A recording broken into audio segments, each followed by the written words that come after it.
Welcome to this week's Explainer, designed to give you, the UK business owner, the essential updates you need to kick off 2026 on the right foot. So what do these three groups have in common? Well, they're all facing some big changes. We're going to break down a whole host of new rules, support packages, and economic signals that could really impact your bottom line.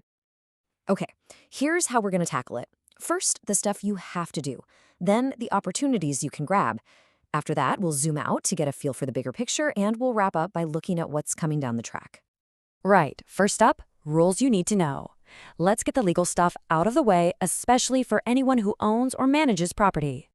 Okay, this one's a biggie. The deadline for making tax digital is coming up fast. If your turnover from property or your sole trade business was more than £50,000 back in the 24-25 tax year, then you've got to be compliant by this April. It's a major shift in how you report your income. And if you're feeling a little bit stressed or uncertain about these MTD rules, well, you are definitely not alone.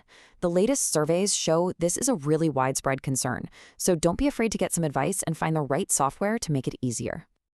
Now for a huge piece of news for leaseholders. The government has just announced that ground rent on existing leases is going to be capped at just £250 a year.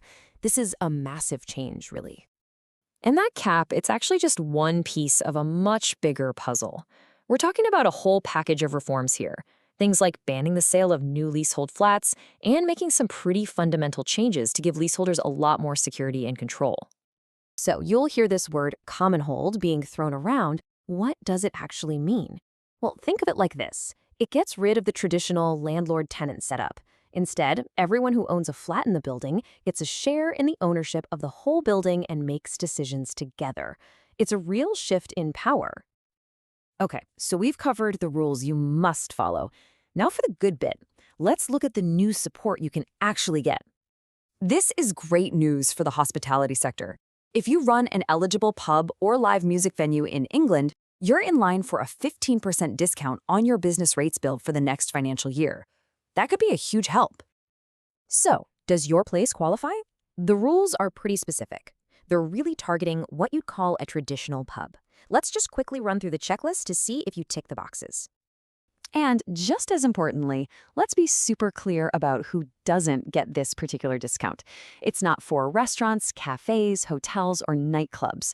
The focus really is on those classic local pubs. All right, for all you exporters out there, this is a real game changer. There's a new £11 billion lending package available. It's designed to solve that classic problem. You land a massive overseas order, but you don't have the cash to fund it up front. With this, the government basically guarantees up to 80% of the loan, which makes it much easier to get the funding you need. And hey, while we're talking finance, just a quick reminder about VAT.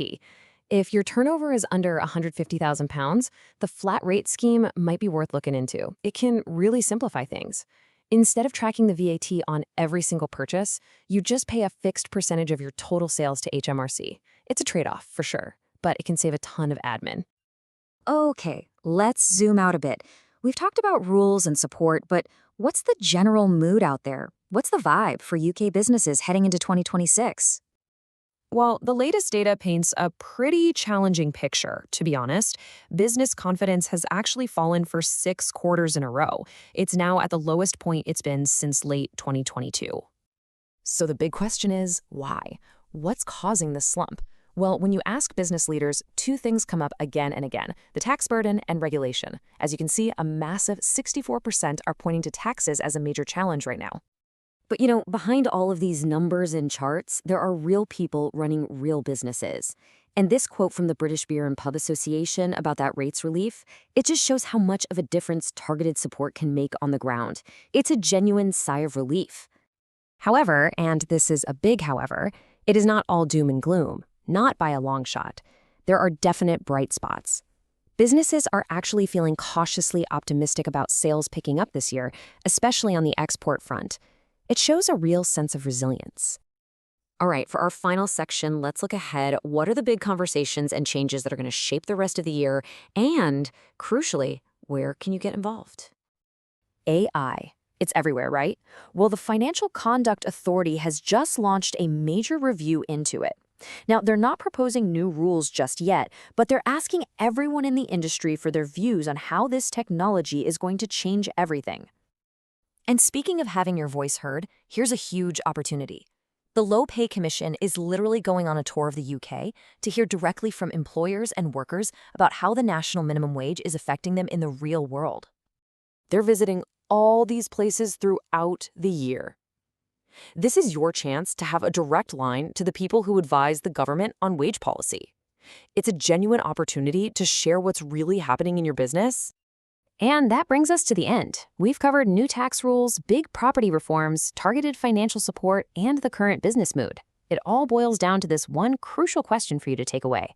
With all these changes happening, what is the one key strategic move your business is going to make this year? Thanks so much for joining us.